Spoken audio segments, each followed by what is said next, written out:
L'écosystème de type vasière est fortement présent sur les côtes atlantiques européennes soumises aux marées.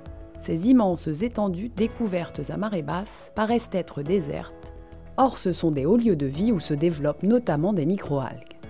On estime la production des vasières à 12 kg de matière végétale par mètre carré et par an, ce qui représente 70 salades au mètre carré.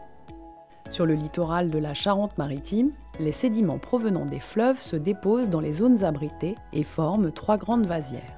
Ces apports de nutriments sont piégés dans la vase et les microalgues les utilisent pour se développer, à l'image des plantes utilisant l'engrais pour pousser. Les microalgues naissent donc dans le sédiment des vasières. Les microalgues du sédiment sont aussi appelées microphytobenthos. Ce sont des diatomées. Une diatomée est une cellule unique enveloppée dans un squelette de silice formé de 2 valves qui s'emboîtent l'une dans l'autre, à l'image d'une boîte de camembert. Leur taille et forme sont très variables.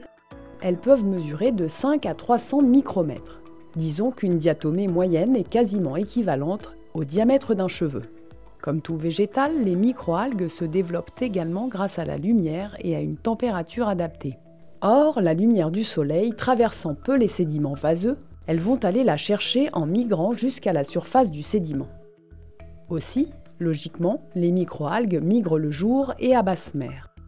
L'ensemble des diatomées vient former une couche quasi homogène à la surface du sédiment appelée biofilm.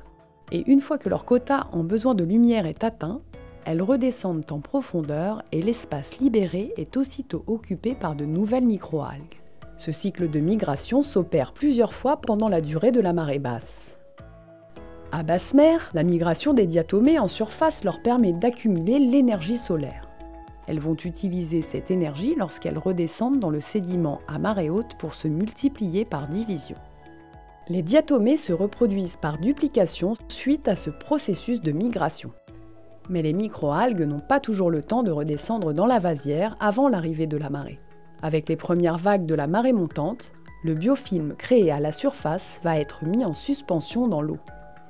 Et à la prochaine marée descendante, de nouvelles diatomées migreront de nouveau à la surface du sédiment pour former un nouveau biofilm. Cette alternance entre basse mer et haute mer stimule la production de microalgues, comme la tonte d'une pelouse stimule la repousse de l'herbe. Une fois mises en suspension dans l'eau, les diatomées vont être transportées grâce au courant jusqu'aux huîtres et aux moules qui vont pouvoir bénéficier de cet apport de nourriture produit sur les vasières. Aussi, ce n'est pas l'huître ou la moule qui va chercher sa nourriture, mais la nourriture qui se déplace jusqu'à elle.